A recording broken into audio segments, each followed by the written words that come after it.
दोस्तों जैसे जैसे हरियाणा में दिन करीब आ रहे हैं वोटिंग के, अब तो मुश्किल से 72 घंटे के आसपास का वक्त बचा है, वैसे वैसे रुझान आने शुरू हो गए। अब आप कहेंगे कुमकुम रुझान कैसे आ जाएंगे? रुझान तो आते हैं जब वोटिंग पूरी हो जाती है, मतगणना शुरू होती है। मतगणना जब होती है तो उसके रुझान बताए जाते हैं कि इस सीट पे ये आ गए, इस सीट पे ये आ गए, और सरकार के तौर पर ये पार्टी रुझानों में बहुमत का आंकड़ा छू रही है, नहीं छू रही है।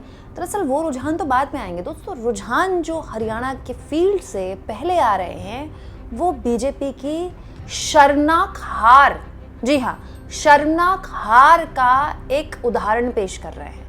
एक ऐसा वीडियो मैं आपको दिखाने वाली हूँ जिसमें बीजेपी की प्रत्याशी का हरियाणा के लोगों ने भूसा उड़ा दिया। भूसा उड़ाना मतलब परखच्चे उड़ा देना, उनके होश उड़ा देना, उनको ऐसा धोया कि पूछिए मत। दोस्तों रमनदीप सिंह मान जो कि लगातार किसान आंदोलन के दौरान भी वीडियोस शेयर करते रहे, और अभी भी जो हरियाणा बॉर्डर पर पिछले 1 साल से किसानों को रोका जा रहा है और वहीं पर तंबू गाड़े किसान बैठे हुए हैं, उन किसानों की वीडियोस ये शेयर करते रहते हैं। और अब हरियाणा में चुनाव है तो बीजेपी की प्रत्याशी लोगों से वोट मांगने गई तो इन्हीं लोगों ने इन्हें घेर लिया, और रमनदीप ने वही वीडियो शेयर की है। हुआ ये दोस्तों कि रतिया से बीजेपी की प्रत्याशी सुनीता दुग्गल लोगों से वोट मांगने के लिए निकली हुई थी। जाहिर सी बात है क्योंकि 5 तारीख को वोट पड़ने हैं तो 4 तारीख का प्रचार का शोर थम जाएगा, तो उससे पहले तक तमाम प्रत्याशियों के लिए आज और कल का दिन बहुत अहम है। वोट मांगने के लिए बीजेपी की उम्मीदवार पहुंची, लेकिन उनका सामना हो गया किसानों से। वो किसान जिनको पिछले किसान आंदोलन के दौरान और उसके बाद से खालिस्तानी, गुंडा, मवाली, क्या क्या नहीं कहा गया, क्या क्या नहीं कहा गया। खुद बीजेपी के नेताओं ने तक किसानों के लिए बहुत ही शर्मनाक शब्दों का इस्तेमाल किया। मोदी जी ने किसान आंदोलन के दौरान आंदोलन जीवी जैसे शब्दों का इस्तेमाल किया था, याद है ना आपको। अब हुआ ये कि अब बीजेपी के लोग इन्हीं लोगों के पास जा रहे हैं वोट मांगने के लिए, तो यही लोग इनको घेर घेर कर इनसे सवाल पूछ रहे हैं। बीजेपी की प्रत्याशी सुनीता दुग्गल से किसानों ने पूछा कि अब आप मुझे पहले तो ये बताइए सबसे पहले कि पिछले साल फरवरी महीने में जो हरियाणा की बीजेपी सरकार ने किसानों को दिल्ली जाने से रोका, पंजाब से किसान निकले थे अपने ट्रैक्टर लेकर और वो दिल्ली जाना चाहते थे, तो जाने से क्यों रोका गया? हरियाणा के बॉर्डर पर उनको रोका गया, आज भी वो हरियाणा के बॉर्डर पर बैठे हुए हैं। क्या वो सही था? आखिरकार बीजेपी की प्रत्याशी को मानना पड़ा कि वो सही नहीं था, गलत किया बीजेपी की सरकार ने। इसके बाद उससे सवाल पूछा गया कि बीजेपी के बड़े नेताओं ने कहा कि शंभू और खनौरी पर जो किसान बैठे हुए हैं वो नकली किसान हैं। क्या ये गलत है? यहाँ भी बीजेपी की प्रत्याशी ने माना हाँ ये गलत है। इसके बाद शुभकरण सिंह जिनको गोली लगी थी पुलिस के साथ, जब काफ़ी झड़प वाली स्थिति पैदा हो गई थी किसानों की पिछले साल, तो इस मामले में जांच होनी चाहिए क्या? तब बीजेपी की प्रत्याशी ने आज माना है, जब वो वोट मांगने गई है, जांच होनी चाहिए। दोस्तों इस वीडियो को देखिए आप। जो भी साडे रस्ते रोके गए वो गलत सी सानू जे ਅਸੀਂ ਤੁਹਾਡਾ ਅੱਜ ਰਸਤਾ ਰੋਕਦੇ ਕਿੰਨਾ ਭੈੜਾ ਲੱਗਦਾ ਨਹੀਂ ਮੈਂ ਕਹਿ ਰਹੀ ਹਾਂ ਔਰ ਅਸੀਂ ਇਹਨਾਂ ਨੇ ਆ ਸਾਹਿਬ ਨੇ ਸਾਡੇ ਇਹਨਾਂ ਦੇ ਕਹਿਣ ਦੇ ਉੱਤੇ ਅਸੀਂ ਲਾਈਨ ਲੋਕ ਤੋਂ ਮੁੱਕਰ ਕੇ। ਦੂਜੀ ਗੱਲ, ਜਿਹੜੇ ਕਿਸਾਨ ਖਨੌਰੀ ਜਾਂ ਸੰਭੂ ਬਾਰਡਰ ਤੇ ਬੈਠੇ ਨੇ ਤੁਹਾਡੇ ਬੀਜੇਪੀ ਤੇ ਦਿਖ ਨੇ ਤੇ ਉਹਨਾਂ ਨੂੰ ਕਹਿ ਰਹੇ ਨੇ ਉਹ ਨਕਲੀ ਨੇ, ਇਹ ਕਲੀਅਰ ਕਰ ਦਿਓ ਅਸਲੀ ਕਿ ਨਕਲੀ ਹੈ। देखो मैं कहनी हूं कि वो असली है। दोस्तों वीडियो पर बहुत से लोग हो सकता है भरोसा ना करें, इसीलिए मैं दैनिक भास्कर की भी रिपोर्ट लेकर आई हूँ आपको। देखिए दैनिक भास्कर ने भी ये खबर छापी है, खबर झूठी नहीं है। तो बड़ा सवाल ये है दोस्तों कि बीजेपी की प्रत्याशी को आज वोट चाहिए तो वो आज लोगों के आगे मान रही हैं कि नहीं किसानों को नकली कहना गलत था, और किसानों को बीजेपी की सरकार ने बॉर्डर पर रोका हरियाणा के, ये गलत था। तो ये जो बीजेपी के लोग पिछले 1 साल से किसानों के लिए तमाम तरह की भाषा बोल रहे हैं, ये गलत नहीं था क्या? मैं बहुत पुरानी बात भी नहीं कर रही हूँ, इस पिछले हफ्ते की बात कर रही हूँ। दोस्तों हरियाणा में जिन्होंने बीजेपी की हार की इबारत लिखी है, हरियाणा में जो बीजेपी की दुर्गति हुई है, उसका जो स्वर्ण अक्षरों में जिनका नाम लिखा जाएगा वो मनोहर लाल खट्टर है। दोस्तों मोदी जी के मंत्री मनोहर लाल खट्टर वो ये कह रहे हैं किसानों का मुखौटा पहनकर पंजाब के कुछ लोगों ने चढ़ाई शुरू कर दी थी, हमने 1 साल वो सब भुगता, उसके पीछे मंशा थी केंद्र और हरियाणा की सरकारों को कैसे गिराया जाए। मतलब ये कह रहे हैं कि किसानों का मुखौटा पहनकर, खट्टर साहब कह रहे हैं किसानों का मुखौटा पहनकर पंजाब के लोगों ने दिल्ली कूच करने की कोशिश की। उनका मकसद था केंद्र की सरकार को गिरा दे, मोदी जी की सरकार को गिरा दें और बीजेपी की सरकार को गिरा दें। राज्य में, और ये तो खट्टर साहब ही जानते हैं और उनकी बीजेपी सरकार जानती है कि 1 साल से उन्होंने क्या क्या भुगता है। तो अजीब बात है दोस्तों, बीजेपी की प्रत्याशी को वोट चाहिए तो वो कह रही है कि नहीं, सारे के सारे किसान तो असली हैं।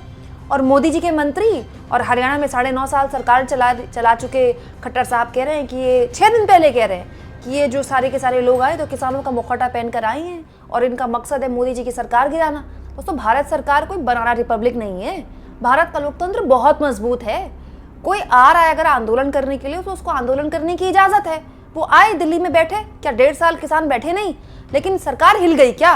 वो अलग बात है, मोदी जी की तपस्या में कमी रह गई तो उन्होंने हाथ जोड़कर माफी मांगी, लेकिन माफी भी इसीलिए मांगी ना, और 3 कृषि कानून भी इसीलिए वापस लिए क्योंकि यूपी के चुनाव नजदीक आ रहे थे, नहीं तो आंदोलन और लंबा भी खिंच सकता था।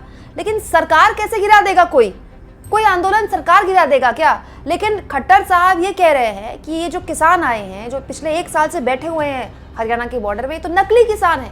किसानों का चोला ओढ़कर पंजाब के कुछ लोग चढ़ाई कर रहे हैं मोदी जी की सरकार और खट्टर साहब की सरकार पर। तो सच कौन बोल रहा है ये बता दें ना बीजेपी। मनोहर लाल खट्टर बोल रहे हैं, 6 दिन पहले बोल रहे हैं कि किसानों का मुखौटा पहनकर आए हैं हमारी सरकार गिराने के लिए, या फिर आज जो बीजेपी के प्रत्याशी हाथ जोड़कर वोट मांगने आई हैं वो सच बोल रहे हैं? दोस्तों, किसानों से हो सकता है कि बीजेपी के लोगों को कोई नाराजगी हो, क्योंकि देश के आज़ाद भारत के इतिहास में इतना लंबा कोई आंदोलन नहीं चला, किसानों का तो बिल्कुल भी नहीं चला। 1.5 साल किसान बॉर्डर में बैठे रहे, दिल्ली के बॉर्डर में, 1 साल से हरियाणा के बॉर्डर पे बैठे हुए हैं। तो जाहिर सी बात है ये बीजेपी को अच्छा नहीं लगेगा। लेकिन ये तो बड़ी सहूलियत की राजनीति है ना, कि खट्टर साहब 6 दिन पहले बोल देते हैं कि जो आए हुए हैं वो किसानों का मुखौटा पहनकर आए हुए हैं, और आज एक बीजेपी की प्रत्याशी को वोट चाहिए तो वो हाथ जोड़कर कह रही हैं कि नहीं, सारे किसान असली हैं और जिन पर गोली चली उनकी जांच भी होनी चाहिए और उनको हरियाणा के बॉर्डर पर रोकना भी गलत है। अब इन दोनों ही बयानों को आप मोदी जी के बयान से कंपेयर कीजिए। मोदी जी अपने आप को किसान हितैषी बताते हैं। हरियाणा में ले दे के 4 ही रैलियां की हैं मोदी जी ने, ज़्यादा तो रैलियां की नहीं, पैकअप भी कर दिया कल ही, कुछ ज़्यादा ही जल्दी कर दिया। चलिए, कर दिया तो कर दिया, लेकिन मोदी जी बताते नहीं थकते कि हरियाणा में कितनी फसलों पर MSP दिया है उनकी सरकार ने। मोदी जी बताते नहीं फिरते हैं कि कितने करोड़ रुपए मोदी जी ने किसानों को उनके बैंक अकाउंट में राशि के तौर पर दे दिए। तो मोदी जी अपने आप को किसान हितैषी बताते हैं, लेकिन उनके मंत्री कहते हैं कि जो मुखौटा पहनकर आए हुए लोग किसानों का मुखौटा पहनकर आए हैं, असली किसान नहीं है ये। लेकिन उन्हीं की प्रत्याशी कहती हैं कि नहीं, असली किसान है। बड़ा कंफ्यूजन है दोस्तों, और ये कंफ्यूजन ही बीजेपी का असली रुझान है, जो मैंने आपको शुरुआत में बताया ना दोस्तों। ये जो बीजेपी की प्रत्याशी के साथ हो रहा है ना, ये ना तो कोई पहली तस्वीर है, ना ही चुनाव जब तक होंगे, जब तक वोटिंग होंगी तब तक ये आखिरी तस्वीर भी नहीं है दोस्तों। बीजेपी के लिए हरियाणा के कई स्थानीय पत्रकार अब खुलकर बोलने लगे हैं कि अब अगर बीजेपी 20 का आंकड़ा पार कर जाए तो बहुत बड़ी बात है उसके लिए। कई लोग तो ये भी कहते हैं कि सिंगल डिजिट पर आके भी रुक सकती है। दोस्तों, हरियाणा के मौजूदा मंत्री सैनी साहब अपने विधानसभा क्षेत्र से आगे नहीं निकल पा रहे हैं, उनकी सीट फंसी हुई है। आप सोचिए, मुख्यमंत्री लेवल के आदमी की सीट फंसी हुई है तो कितने मंत्री अपनी सीट बचा पाएंगे? ऐसी स्थिति तो हरियाणा में बीजेपी के नेताओं की है। कई खबरें मैंने आपको दिखाई हैं जिसमें बीजेपी के नेताओं को या तो दौड़ाया जा रहा है या पब्लिक उनसे ऐसे ही सवाल जवाब पूछ रही है। तो सवाल ये ना, नेताजी को आज 5 साल बाद तो जवाब देना पड़ा ना, और ये मानना पड़ा ना, बीजेपी की प्रत्याशी को मानना पड़ा कि वो जो किसान बैठे हुए हैं वो असली किसान है और उनको रोकना गलत था। तो फिर ये सब किया ही क्यों गया दोस्तों? इसीलिए मैं आपसे शुरुआत से कह रही हूँ, ये जो 3 मुद्दे जिन पर हरियाणा चुनाव हो रहा है, किसान, पहलवान, जवान, ये 3 मुद्दे हरियाणा के मुद्दे नहीं हैं। ये तीनों मुद्दे देश के मुद्दे हैं। आने वाला हर चुनाव इन 3 मुद्दों पर होने वाला है। किसानों का जो मांग है वो केंद्र सरकार से है, बीजेपी की हरियाणा की सरकार से नहीं है, इसीलिए केंद्र का मुद्दा है, देश का मुद्दा है।